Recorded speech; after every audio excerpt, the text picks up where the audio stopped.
प्यारे दर्शकों, तुहाडा पंजाबनामा शो दे विच स्वागत है। इस शो दे विच असी गल करांगे कि करोना महामारी दी एक पासे भयानकता है, लोग रोज़ मर रहे हैं, गिणती जिहड़ी लगातार वधदी जा रही है। तो इस महामारी ने पहलां शहरां ते कस्बिਆਂ ਨੂੰ घेरिਆ सी, हुण पिंडां ਨੂੰ भी अपने बुलेटे विच लै रिहा। किसे पासे चले जाओ, हरेक पासे पिंडां तो मौतां दीयां खबरां लगातार वध रहीਆਂ ने। हर पासे जिहड़ा माड़ी हालत आ रही है, भावें वो पंजाब दे पिंड होण, भावें हरियाणा दे होण, भावें यूपी दे होण, भावें बिहार दे होण, हर पासे जिहड़ा इस महामारी तो लोग जिहड़े घबराए हुए आ, उन्हां 'च दहशत दा माहौल है। ते दूजा जिहड़े प्राइवेट हस्पताल ने उन्हां ਵੱਲੋਂ ਵੱਧ पैसे वसूल किए जा रहे, उन्हां ਵੱਲੋਂ ਲੋਕਾਂ ਦੀ ਲੁੱਟ ਕੀਤੀ ਜਾ ਰਹੀ, ਮਰੀਜ਼ਾਂ ਦੀ ਵੱਡੇ ਪੱਧਰ ਤੇ ਲੁੱਟ ਹੋ ਰਹੀ ਹੈ। ਇਸ ਮਾਮਲੇ ਨਾਲ ਜਿਹੜੇ ਗਰੀਬ ਲੋਕ ਹੈ ਉਹਨਾਂ ਦਾ ਤਾਂ ਇਲਾਜ ਹੀ ਜਿਹੜਾ ਉਹ ਸੰਭਵ ਨਹੀਂ ਹੋ ਰਿਹਾ, ਉਹ ਮੌਤ ਦੇ ਮੂੰਹ 'ਚ ਜਾ ਰਹੇ ਨੇ। ਦੂਜੇ ਪਾਸੇ ਸਰਕਾਰੀ ਹਸਪਤਾਲਾਂ ਦੇ ਵਿੱਚ ਵੀ ਹਾਲਤ ਜਿਹੜੀ ਕੋਈ ਬਹੁਤੀ ਚੰਗੀ ਨਹੀਂ ਗੀ, ਉੱਥੇ ਵੀ ਕੋਈ ਪੁੱਛਣ ਵਾਲਾ ਨਹੀਂ ਗਾ। ਸਾਡੇ ਨੇੜੇ ਪਟਿਆਲਾ ਦਾ ਰਜਿੰਦਰਾ ਹਸਪਤਾਲ ਆ, ਰੋਜ਼ ਮੌਤਾਂ ਹੋ ਰਹੀਆਂ ਨੇ, ਕਦੇ 30 ਹੁੰਦੀਆਂ, ਕਦੇ 35 ਹੁੰਦੀਆਂ, ਕਦੇ 40 ਹੁੰਦੀਆਂ, ਕਦੇ 38 ਹੋ ਜਾਂਦੀਆਂ ਰੋਜ਼ਾਨਾ। ਇਹ ਹਾਲਤ ਉੱਥੋਂ ਦੀ ਹੈਗੀ ਆ। ਇਹੀ ਹਾਲਤ ਲੁਧਿਆਣੇ ਦੀ ਆ, ਇਹਦੇ ਨਾਲ ਮਿਲਦੀ ਜੁਲਦੀ ਅੰਮ੍ਰਿਤਸਰ ਦੀ ਆ। ਮਤਲਬ ਲਗਾਤਾਰ ਮੌਤਾਂ ਹੋ ਰਹੀਆਂ। ਹਰਿਆਣੇ ਦੇ ਜਿਹੜੇ ਮੁੱਖ ਮੰਤਰੀ ਹੈ ਖੱਟੜ ਸਾਹਿਬ, ਮਨੋਹਰ ਲਾਲ ਖੱਟੜ, ਉਹਨਾਂ ਦੇ ਆਪਣੇ ਪਿੰਡ ਦੇ ਵਿੱਚ 40 ਤੋਂ ਵੱਧ ਮੌਤਾਂ ਹੋ ਚੁੱਕੀਆਂ। ਜਿਹੜੇ ਕੇਂਦਰੀ ਮੰਤਰੀ ਨੇ ਹਰਿਆਣੇ ਤੋਂ, ਉਹਨਾਂ ਦੇ ਪਿੰਡ ਦੇ ਵਿੱਚ ਵੀ ਮੌਤਾਂ ਕਾਫੀ ਹੋ ਚੁੱਕੀਆਂ ਨੇ। ਇਵੇਂ ਹਰਿਆਣੇ ਦੇ ਕਈ ਪਿੰਡਾਂ ਦੇ ਅੰਕੜੇ ਆਏ ਆ ਜਿੱਥੇ ਮੌਤਾਂ ਦੀ ਗਿਣਤੀ ਲਗਾਤਾਰ ਵੱਧ ਰਹੀ ਹੈ। ਇਹ ਇੱਕ ਟ੍ਰੈਜਡੀ ਹੈ ਜਿਹਦੇ ਵਿੱਚ ਇਹ ਇੱਕ ਦੁਖਾਂਤ ਆ ਜਿਹਦੇ 'ਚੋਂ ਲੋਕ ਨਿਕਲ ਰਹੇ। ਜੇ ਯੂਪੀ ਦੀ ਗੱਲ ਕੀਤੀ ਜਾਵੇ, ਉੱਥੇ ਤਾਂ ਪਿੰਡਾਂ ਦੇ ਵਿੱਚ ਮੁੱਢਲੀਆਂ ਸਹੂਲਤਾਂ ਹੀ ਨਹੀਂ ਗਈਆਂ। ਅੱਜ ਹਾਈ ਕੋਰਟ ਦਾ ਫੈਸਲਾ ਆਇਆ, ਯੂਪੀ ਦੀ ਹਾਈ ਕੋਰਟ ਜਿਹੜੀ ਉਹਨਾਂ ਦਾ ਫੈਸਲਾ ਆਇਆ, ਉਹਨਾਂ ਨੇ ਇੱਕ ਕੇਸ ਦੇ ਵਿੱਚ ਮੇਰਠ ਦੇ ਇੱਕ ਹਸਪਤਾਲ ਦੇ ਵਿੱਚ ਮਰੀਜ਼ ਜਿਸ ਦੀ ਮੌਤ ਹੋ ਗਈ ਸੀ, ਜਿਸ ਨੂੰ ਜਿਹੜਾ ਉਸ ਦਾ ਸੰਸਕਾਰ ਕਰ ਦਿੱਤਾ ਗਿਆ, ਮਤਲਬ ਇਹ ਕਹਿ ਕੇ ਵੀ ਇਹ ਅਣਪਛਾਤਾ ਵਿਅਕਤੀ ਹੈ, ਇਹਦੇ ਵਾਰਸ ਨਹੀਂ ਹੈਗੇ, ਉਹਨਾਂ ਨੇ ਕੇਸ ਜਿਹੜਾ ਅਦਾਲਤ ਦੇ ਵਿੱਚ ਹਾਈ ਕੋਰਟ ਦੇ ਵਿੱਚ ਕਰ ਦਿੱਤਾ। ਹਾਈ ਕੋਰਟ ਨੇ ਉਹਦੇ 'ਤੇ ਟਿੱਪਣੀਆਂ ਕੀਤੀਆਂ ਵੀ ਜਿਹੜਾ ਸਾਡੇ ਯੂਪੀ ਦਾ ਜਿਹੜਾ ਸਿਹਤ ਦਾ ਕੰਮ ਕਾਜ ਹੈ ਨਾ, ਉਹ ਰਾਮ ਭਰੋਸੇ ਚੱਲ ਰਿਹਾ। ਇੱਕ ਵਿਅਕਤੀ ਦਾਖਲ ਹੁੰਦਾ ਹੈ, ਉਹ ਵਿਅਕਤੀ ਡਿੱਗ ਪੈਂਦਾ ਬਾਥਰੂਮ ਦੇ ਵਿੱਚ, ਉਹਨੂੰ ਕੋਈ ਚੁੱਕਣ ਵਾਲਾ ਨਹੀਂ, ਰਾਤ ਨੂੰ ਡਾਕਟਰ ਨਹੀਂ ਹੈਗਾ, ਉਹਦੀ ਮੌਤ ਹੋ ਜਾਂਦੀ ਹੈ। ਬਕਾਇਦਾ ਉਹਦੀ ਫਾਈਲ ਬਣੀ ਹੋਈ ਹੈ, ਫਾਈਲ ਬਣੀ ਹੈ, ਅਤੇ ਫਿਰ ਉਹਨੂੰ ਅਣਪਛਾਤਾ ਕਹਿ ਕੇ ਉਹਦਾ ਸੰਸਕਾਰ ਕਰ ਦਿੱਤਾ ਜਾਂਦਾ। ਉਹਦੇ ਜਿਹੜੇ ਵਾਰਸ ਆ ਉਹ ਰੌਲਾ ਪਾਉਂਦੇ ਆ, ਉਹ ਫਿਰ ਹਾਈ ਕੋਰਟ ਦੇ ਵਿੱਚ ਅਦਾਲਤ ਦਾ ਦਰਵਾਜ਼ਾ ਖੜਕਾਉਂਦੇ ਆ, ਅਤੇ ਅਦਾਲਤ ਵੱਲੋਂ ਇਹ ਟਿੱਪਣੀ ਕੀਤੀ ਜਾਂਦੀ ਹੈ ਕਿ ਯੂਪੀ ਦਾ ਜਿਹੜਾ ਸਿਸਟਮ ਹੈ, ਸਿਹਤ ਜਿਹੜਾ ਸਿਸਟਮ ਆ, ਉਹ ਰਾਮ ਭਰੋਸੇ ਹੈ। ਦੂਜੇ ਪਾਸੇ ਇਹ ਉੱਥੋਂ ਦੇ ਮੁੱਖ ਮੰਤਰੀ ਆਦਿਤਿਆ ਜੋਗੀਨਾਥ ਜਿਹੜੇ ਇੱਕ ਗੱਲ ਕਹਿੰਦੇ ਆ ਵੀ ਅਸੀਂ ਜਿਹੜਾ ਤੀਜੀ ਲਹਿਰ ਨਾਲ ਨਿਪਟਣ ਲਈ ਤਿਆਰ ਹਾਂ, ਅਸੀਂ ਉਹਦੇ ਸਮਰੱਥ ਹਾਂ। ਅਤੇ ਦੂਜੇ ਪਾਸੇ ਹਾਈ ਕੋਰਟ ਦੀਆਂ ਇਹ ਟਿੱਪਣੀਆਂ ਨੇ ਵੀ ਸਿਸਟਮ ਕਿਸ ਲੈਵਲ 'ਤੇ ਚੱਲ ਰਿਹਾ, ਕਿ ਹਾਲਤ ਕੀ ਹੈ। ਮਤਲਬ ਲਾਸ਼ਾਂ ਗੰਗਾ ਕਿਨਾਰੇ ਨੱਪੀਆਂ ਜਾ ਰਹੀਆਂ ਨੇ, ਉਹਨਾਂ ਦੀ ਗਿਣਤੀ ਵੱਖ-ਵੱਖ ਥਾਵਾਂ 'ਤੇ ਵੱਖ-ਵੱਖ ਹੈਗੀ। ਕੋਈ 2000 ਕਹਿੰਦਾ, ਕੋਈ 1500 ਕਹਿੰਦਾ, ਕੋਈ ਕਿੰਨੀ ਕਹਿੰਦਾ, ਵੱਖੋ ਵੱਖਰੀ ਗਿਣਤੀ ਹੈਗੀ ਆ। ਉਹਨੂੰ ਲੈ ਕੇ ਚਰਚਾ, ਅਤੇ ਜਿਹੜੀਆਂ ਲਾਸ਼ਾਂ ਜਿਹੜੀਆਂ ਦਰਿਆ 'ਚੋਂ ਮਿਲ ਰਹੀਆਂ, ਨਦੀ 'ਚੋਂ ਮਿਲ ਰਹੀਆਂ, ਉਹਨਾਂ ਬਾਰੇ ਕਿਹਾ ਜਾ ਰਿਹਾ ਵੀ ਇਹਦੇ ਜਿਹੜੀ ਲਾਗ ਹੈ ਇਹ ਦਰਿਆ ਦੇ ਪਾਣੀ ਦੇ ਵਿੱਚ ਵੀ ਜਾਏਗੀ, ਅਤੇ ਉਹ ਕਿੰਨੇ ਲੋਕਾਂ ਨੂੰ ਜਿਹੜਾ ਉਹ ਹੋਰ ਲੋਕ ਪੀੜਤ ਹੋਣਗੇ। ਇਸ ਕਰਕੇ ਜਿਹੜੇ ਕਦਮ ਆ ਚੁੱਕਣ ਦੀ ਲੋੜ ਹੈਗੀ ਆ ਤਾਂ ਕਿ ਹੋਰ ਲੋਕਾਂ ਦੇ ਵਿੱਚ ਲਾਗ ਨਾ ਫੈਲੇ, ਹੋਰ ਲੋਕ ਕਰੋਨਾ ਤੋਂ ਨਾ ਮਰਨ। ਪਰ ਉਹਨਾਂ ਹਸਪਤਾਲਾਂ ਬਾਰੇ ਕੀ ਕਿਹਾ ਜਾਵੇ ਜਿਹੜੇ ਲੋਕਾਂ ਨੂੰ ਇਸ ਪੱਧਰ 'ਤੇ ਲੁੱਟ ਰਹੇ। ਇਹਦੇ ਬਾਰੇ ਅੱਜ ਹਰਿਆਣਾ ਦੇ ਜਿਹੜੇ ਆਪਣੇ ਹਰਿਆਣਾ ਵਿਧਾਨ ਸਭਾ ਦੇ ਸਪੀਕਰ ਨੇ ਗਿਆਨ ਚੰਦ ਗੁਪਤਾ, ਉਹਨਾਂ ਕਿਹਾ ਕਿ ਮੇਰੇ ਸ਼ਹਿਰ ਕਸਬੇ ਜਿਹੜੇ ਸ਼ਹਿਰ ਪੰਚਕੂਲਾ ਦੇ ਵਿੱਚ ਕੁਝ ਮਾਮਲੇ ਇਹੋ ਜਿਹੇ ਹੈ ਕਿ ਕੁਝ ਪ੍ਰਾਈਵੇਟ ਹਸਪਤਾਲਾਂ ਵਾਲੇ ਜਿਹੜਾ ਉਹ ਕਰੋਨਾ ਮਰੀਜ਼ਾਂ ਦੀ ਬਹੁਤ ਲੁੱਟ ਕਰ ਰਹੇ। ਉਹ ਸਰਕਾਰ ਵੱਲੋਂ ਜਿਹੜੀਆਂ ਜਾਰੀ ਗਾਈਡਲਾਈਨਜ਼ ਨੇ ਉਹਨਾਂ ਦੀ ਉਲੰਘਣਾ ਕਰ ਰਿਹਾ। ਉਹਨਾਂ ਕਿਹਾ ਕਿ ਜਦੋਂ ਇਹ ਮਾਮਲੇ ਉਹਨਾਂ ਦੇ ਧਿਆਨ ਵਿੱਚ ਆਏ ਤਾਂ ਉਹਨਾਂ ਨੇ ਇੱਕ ਕਮੇਟੀ ਬਣਾਈ, ਕਮੇਟੀ ਬਣਾ ਕੇ ਜਾਂਚ ਕਰਵਾਈ।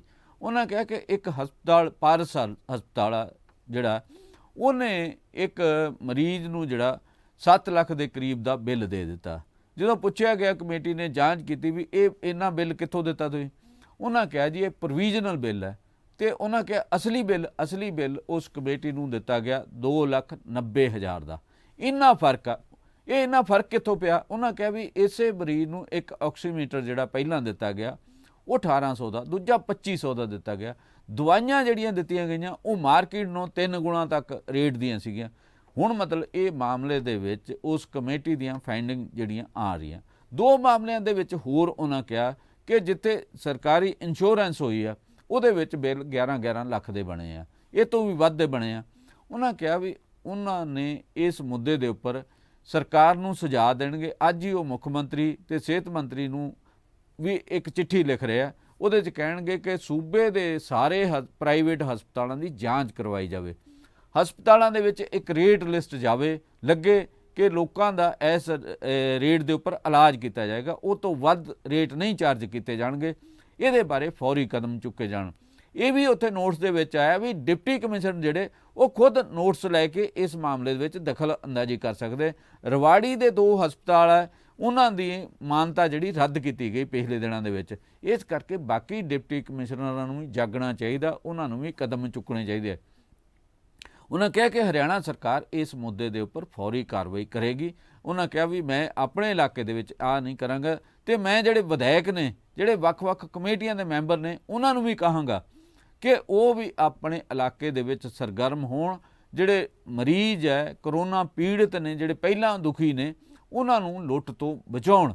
ਲੁੱਟ ਤੋਂ ਬਚਣਗੇ ਤਾਂ ਹੀ ਜਿਹੜਾ ਸਾਡਾ ਉਹਨਾਂ ਦਾ ਠੀਕ ਤਰ੍ਹਾਂ ਦਾ ਇਲਾਜ ਹੋ ਸਕੇਗਾ।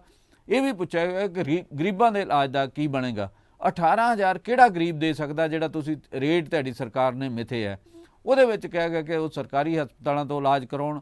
ਸਰਕਾਰੀ ਹਸਪਤਾਲਾਂ 'ਚ ਇਲਾਜ ਨੂੰ ਲੈ ਕੇ ਕਈ ਤਰ੍ਹਾਂ ਦੇ ਸ਼ੰਕੇ ਨੇ, ਪਰ ਹਾਲਤ ਇਸ ਤਰੀਕੇ ਦੀ ਹੈ। ਤੇ ਇਸ ਵੇਲੇ ਪ੍ਰਾਈਵੇਟ ਜਿਹੜੇ ਹਸਪਤਾਲ ਆ ਉਹਨਾਂ ਕਿਹਾ ਹੋਰਾਂ ਦੀ ਵੀ ਰਾਏ ਵੀ ਮਾਨਵਤਾ ਨੂੰ ਸਾਹਮਣੇ ਧਿਆਨ 'ਚ ਰੱਖਣਾ ਚਾਹੀਦਾ।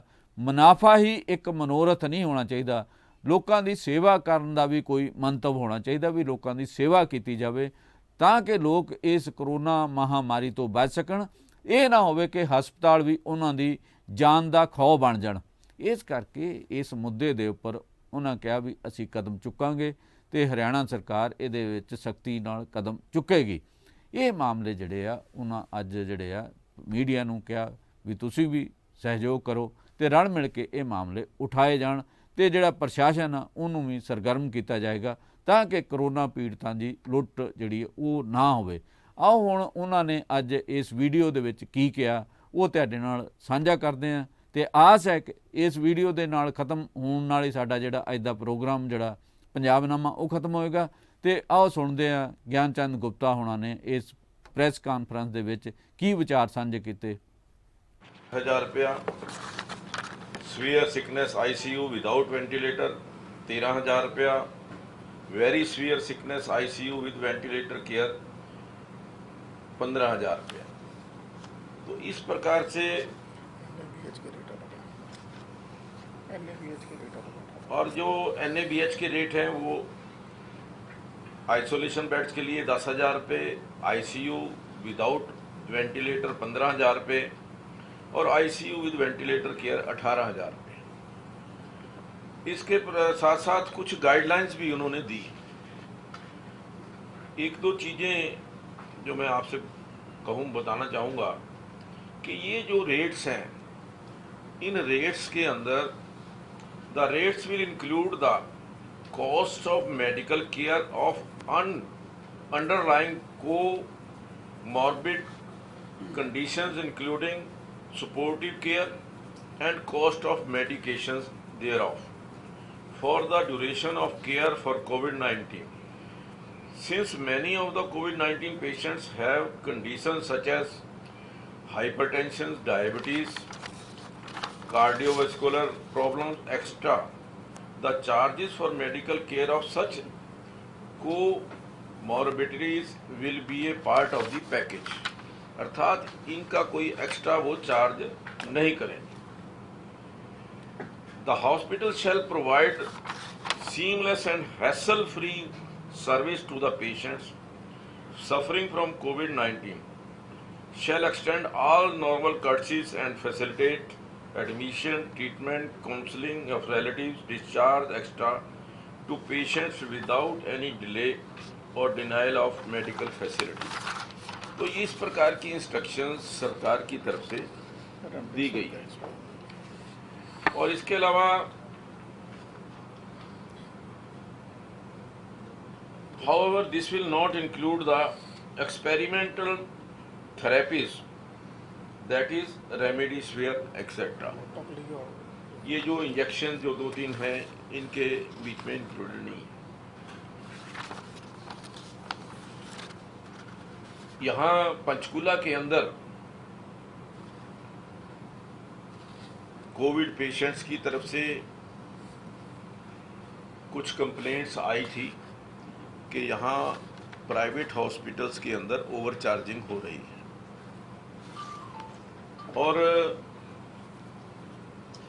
उसको ध्यान में रखते हुए मैंने प्रशासन से इस बात का आग्रह किया कि एक कमेटी फॉर्म की जाए जो प्राइवेट हॉस्पिटल्स के जो बिलिंग है उसकी जांच कर सके, देखरेख कर सके और पेशेंट्स को ओवरचार्जिंग ना हो। तो ये 1 मई को एक कमेटी फॉर्म की थी हमने, जिसके संजीव राठी DETC सेल्स इसके अध्यक्ष थे, doctor Rajeev Narwal DCS IDSP, doctor Anjala Dhingra SMO, doctor Shivani Hooda SDS, doctor Archana Agarwal RMO, Shri Narendra Khandola AOZP और Shri BB Singal as a volunteer हमने इनको उसमें कमेटी में रखा। मेरे पास 3 लोगों की शिकायत आई थी कि हमारे यहाँ पर जो पारस हॉस्पिटल के अंदर जो ओवरचार्जिंग हो रही है, बहुत ज़्यादा बिल बनाया जा रहा है, और सबसे बड़ी बात ये कि जो पेशेंट्स हैं उनका केयर ठीक नहीं हो रहा। हमने वो तीनों बिल जो इस कमेटी को दिए थे और कमेटी ने वो तीनों बिल ऑडिट किए। मैं खुद पारस हॉस्पिटल के अंदर भी गया था और वहाँ जाकर के जो वहाँ की मैनेजमेंट है उनसे बात की, लेकिन वो मैनेजमेंट सेटिस्फैक्ट्री को जवाब नहीं दे पा रहे। मेरे पास एक बिल आया था 7 लाख,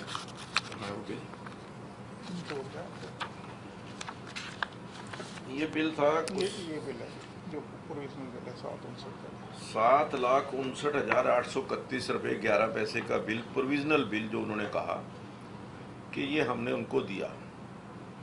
जब इसके अंदर हमने आइटम टू आइटम चेक करना चाहा तो इसके अंदर जो रेट्स उन्होंने चार्ज किए हैं मार्केट रेट से जो 3 गुना है, जो सर्जिकल आइटम्स हैं या जो मेडिसिन्स हैं वो चार्ज की हुई, और जो दवाइयाँ भी दी गई हैं वो बहुत ज़्यादा कॉस्टली। मैं समझता हूँ कि इन्होंने एक जो नेक्सस बनाया हुआ है, अपनी ब्रांडेड दवाइयाँ जो भी हैं वो लिखते हैं, वो मेडिसिन कहीं बाहर मिलती नहीं है। उन मेडिसिन की कॉस्ट जो है बाज़ार से 3 गुना है। सेम साल्ट की मेडिसिन बाज़ार में उनसे 1/3 रेट के ऊपर मिल जाती है, क्योंकि वो लिखते हैं कि इसी ब्रांडेड की हमें वो दवाई चाहिए, और वो मिलती उनकी जो फार्मेसी है वहीं से मिलती है।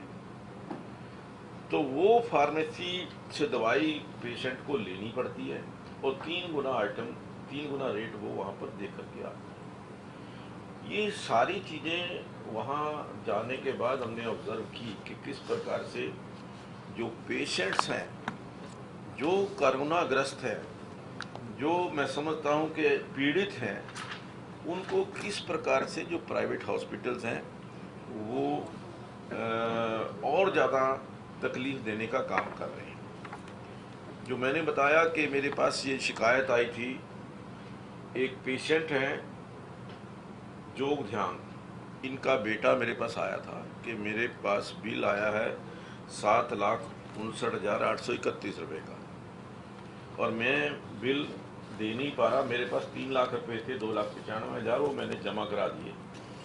तो कोई मेरा अरेंजमेंट किया जाए। तो उसको मेरे सन इन लॉ से कहा कि भी इसको लोन जो है वो कंपनी से लोन मिल सकता है कि लोन ले लीजिए।